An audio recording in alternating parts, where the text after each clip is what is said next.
기독교 전통은 성령이 임하시면 나가서 증인이 되는 겁니다. 그래서 예수님의 제자됨의 핵심이죠.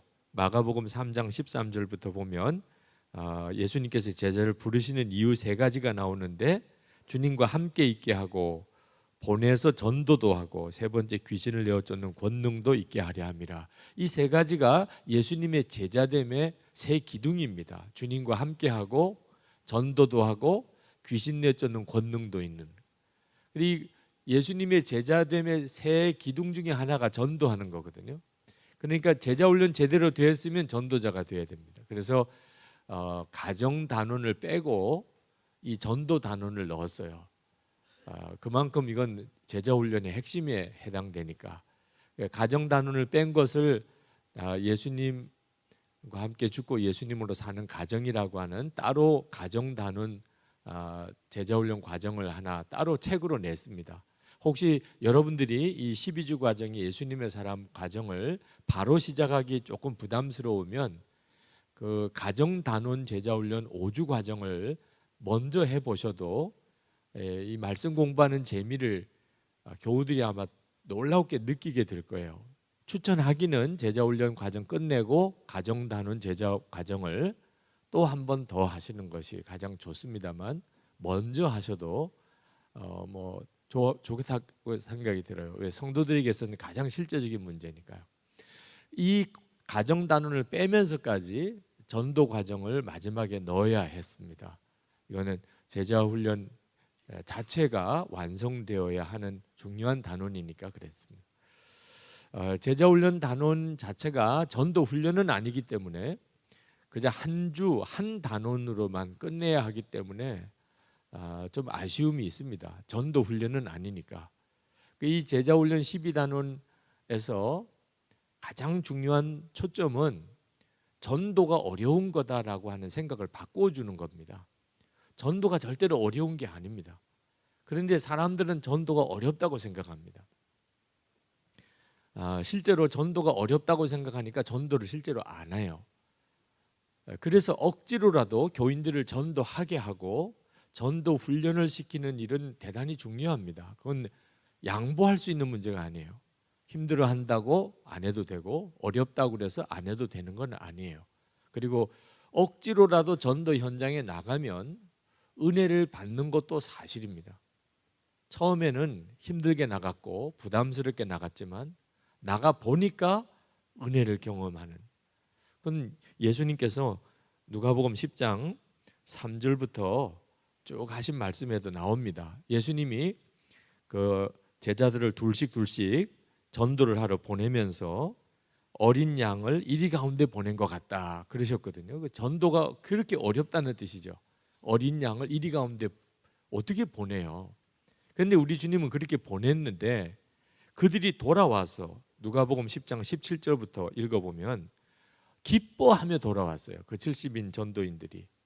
그리고 귀신들이 예수님의 이름으로 항복하는 것에 대한 보고를 합니다.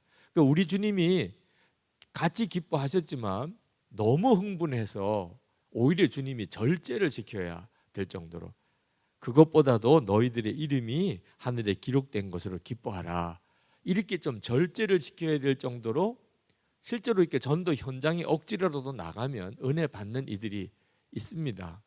전도는 특별한 다른 방법이 사실 있는 것도 아니에요. 주님과 하나 된 가운데 주님이 시키는 대로, 주님이 나를 통해서 역사하신 그것, 그럴 때 불신자들도 주님을 만나고 주께로 오죠. 불신자의 영적인 상태를 잘 알아야 되는데, 전도를 지켜보니까 전도하러 나가서 전도 받고 오는 분이 있어요. 어느 부잣집에 가서 전도를 하러 들어갔더니 보니까 그 거실이 교회해도 될 만큼 크더래. 그래가지고 와, 잘 사네 이렇게 하고 있는데 그 주인 아주머니가 나와가지고 전도하는 교인 보고 너무 불쌍한 듯이 쳐다보더래. 참 당신들 보기가 애처롭다고. 그 말을 듣는데 막 가슴에 감동이 오더래. 자기도 그렇게 느끼고 있었으니까. 네. 자기가 이 부잣집에 와서 예수 믿으라고 하는 것 자체가 뭔가 좀 이상하다. 이 사람은 엄청 복을 받아 잘 살고 자기는 너무 힘들고 그래가지고 돌아와서 전도 보고할 때 예수 안 믿어도 잘 사는 사람이 많대요. 이러고 반 전도 받아서 왔어요. 전도 나갔다가 불신자의 영적인 상태를 정확히 모르면 사실 전도 안 되는 겁니다. 나보다도 경제적으로 더 넉넉한 사람에게 무슨 전도합니까? 예수 안 믿는 자, 구원받지 못한 자의 영적인 상태가 얼마나 비참한지를 정확하게 눈 떠야 전도가 되는 거죠. 이걸 이해하려면 자기가 진짜 생명을 누려야 하는 겁니다. 그러니까 예수 그리스도로 구원받은 자여야 구원받지 못한 자가 얼마나 불쌍한지를 아는 거잖아요. 그리고 전도는 그냥 복음을 전하는 겁니다. 그 사람이 예수 믿고 결신되고 주의 교회로 나오는 것은 다 주님이 하시는 거죠. 우리가 그것까지 다 하려니까 전도가 어렵다는 거죠. 우리는 할 일은 예수님, 나의 주님, 나는 죽고 예수로 삽니다. 당신도 그렇게 예수 믿으시고 구원 받으세요. 이건 그냥 전도예요. 그러니까 전도는 정말 쉬운 겁니다. 그죠? 네.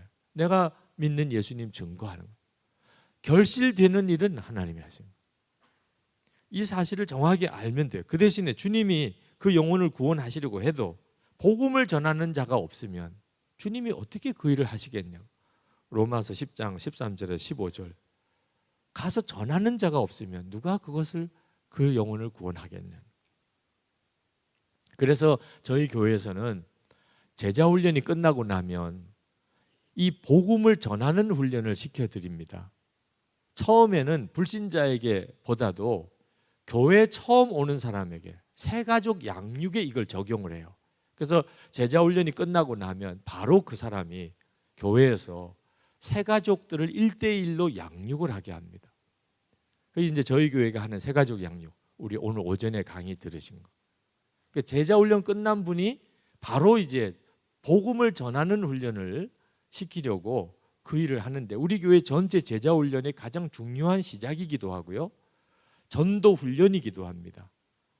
내게 말씀을 전하는 훈련. 그래서 10주 양육교제, 당신은 행복하십니까를 가지고 그 제자 훈련의 내용을 요약된 겁니다. 그것을 처음 예수 믿는 사람, 우리 교회는 처음 오는 사람이 다 처음 예수 믿는 사람은 아니지만 그래도 초신자라고 생각하고 그분에게 새가족 양육의 경험을 해드리게 하려고 하는 뜻으로라도 1대1 다 받게 합니다. 자, 전도는 필히 영적 전쟁을 경험하게 되는데, 귀신의 존재를 믿지 못하는 사람들은 전도해보면 금방 압니다. 귀신이 있나 없나. 그거 잘 모르는 사람은요, 전도를 안 하고 있기 때문에 모르는 거예요. 실제로 나가서 어떤 사람에게 복음을 전해보면요, 그렇게 수준 높은 사람, 교양 있는 사람도요, 반응이 확 이상하게 옵니다. 평소에 대화할 때 그분이 아니에요. 악한 영이 역사하는구나. 금방 압니다. 전도 나가보면 금방 알아요. 악한 영이 역사하는. 저희가 전도 이렇게 노방전도, 축구전도 이렇게 나갈 때 소금 뿌리기도 하고 개 풀어놓기도 하고 별의별 일을 겪습니다. 이 생명을 구원하는 복음 전도에 마귀가 얼마나 강하게 저항하는가를 생생히 경험해요. 그러니까 전도 현장에 나가 보면 금방 영적 전쟁을 압니다. 마귀의 역사를. 끝으로 이제 제자훈련이 끝나고 나면 저희 교회에서는 제자훈련 수료증을 드리지 않고 선교사 파송증을 드려요. 한국 선교사 파송증을 드립니다. 저는 여러분 교회에서도 꼭 한번 그렇게 해보시기를 권합니다. 제자훈련을 마쳤다는 수료증보다 당신은 한국에 파송된 선교사입니다. 예수님하고 이제 목적이 같아졌잖아요. 그죠? 예수님하고 목적이 같은 사람이 전도자입니다. 예수님이 가시는 길에 나도 가고 주님이 하시는 일 나도 하려니까 정말 지옥 갈 영혼들을 복음 전하는 거죠. 이 전도자가 누리는 복은요, 말할 수 없이 커요. 정말 하늘의 별과 같이 빛날 거라고 다니엘서에 예언 나와 있잖아요. 그런데 사실은 자기가 전도자, 선교사라고 하는 의식이 없이 사니까, 그러니까 해외 나가 있는 선교사만 불쌍하게 생각이 드는 거예요. 근데 우리가 너희는 모든 민족에게 제자로 삼아 아버지와 아들과 성령의 이름으로 세례를 베풀고 내가 너에게 분부한 모든 것을 가르쳐 지키게 하라. 여기에 있는 너희는요, 모두를 포함한 거예요. 우리도 포함하고 우리 교인도 포함하고. 제자 훈련 끝나고 난 다음에 이제는 나는 선교사로 가야 됩니다. 다. 제자 훈련 끝나면 반드시 선교사로 가야 돼요. 그러면 어느 나라로 가느냐가 문제잖아요. 하나님 어느 나라로 갈까요? 하나님이 한국으로 가라. 와, 한국으로 가래요. 중국으로 가라 그래도 가고, 인도로 가라 그래도 가고, 그죠? 그랬는데 한국으로 가라는 거예요. 그러니 얼마나 좋아요. 일단 말이 돼요. 우리는 원주민들이랑 말이 똑같아요. 또 우리 모습이 원주민이랑 똑같이 생겨가지고 원주민들에게 거부감을 안 줘요. 그리고 식성도 원주민이랑 똑같아요. 그러니까 우리는 한국 선교사로 가서 문화 적응하는데, 음식 적응하는데, 언어 적응하는데 시간 쓸 게 없어요. 이게 정말 황홀하죠. 너무 감사한 거죠. 한국 선교사입니까? 아유 주님 감사합니다. 게다가 또 우리는 직장도 있어요. 세상에 선교사님이 파송을 돼 갔는데 그 현지에서 취직을 했다. 이건 정말 너무나 놀라운 거예요. 이제는 선교비 안 받아도 돼요. 직장에서 일하고 선교비를 거기서 받아요. 선교사님 중에 이런 분들은요 정말 최고죠. 그 눈으로 이제 이웃 사람을 보면 전에는 전혀 생각하지 않았던 게 보입니다. 어느 선교사님이, 인도 선교사님이 갔는데 이웃 사람하고 같이 방문해서 그 집에 가기도 하고 그 사람이 집에 오기도 하고 그리고 식사도 같이 했다. 그건 엄청난 선교 보고감이에요. 고국에 계신 목사님, 기도해 주시는 교우 여러분 참 너무 감사합니다. 오늘 놀라운 일이 있었습니다. 저희 이웃집에 있는 현지인과 오늘 인사가 터고 떡도 같이 나눠 먹고 밥도 같이 먹고 이런 일이 있었습니다. 우리는 요거는 얼마든지 할 수 있는 일이에요. 우리는요 반상회도 갈 수 있어요. 네. 보는 관점이 달라지면 이건 정말 황홀한 겁니다. 직장 뭐 마음에 든다 안 든다 이럴 게 없어요. 선교사님은 현지에 가서 마음에 안 드는 직장이라도 직장 들어갈 수만 있으면 이건 뭐 좀 얼마나 선교에 힘이 됩니까?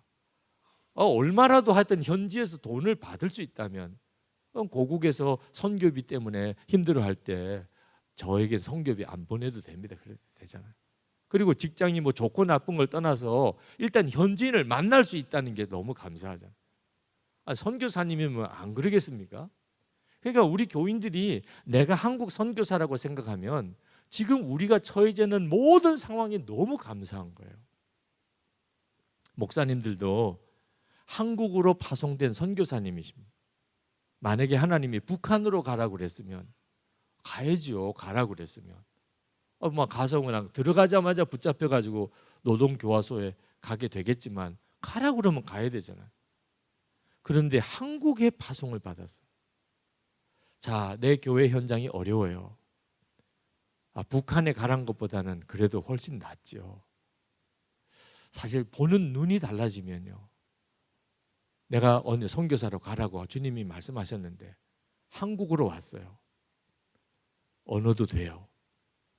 내가 선교사인 줄도 몰라요. 현지인하고 똑같아요. 현지인이 경계심도 없어요. 여기서 내가 교회를 세우고 복음을 전하는 그 자체로만 그냥 감사해요. 선교사님은 어디 나가가지고 자립을 했다, 뭐 교인이 많이 늘어났다는 것보다 그 나라에 적응하고 그 현지인들을 사랑하고 그 현지인들에게 계속 복음을 전하려고 하는 것만 가지고도 최고 선교사님이죠. 눈이 뜨이면 이렇게 달라집니다. 그래서 마지막에 한국 선교사 파송증을 그 일에 대해 설명을 드립니다.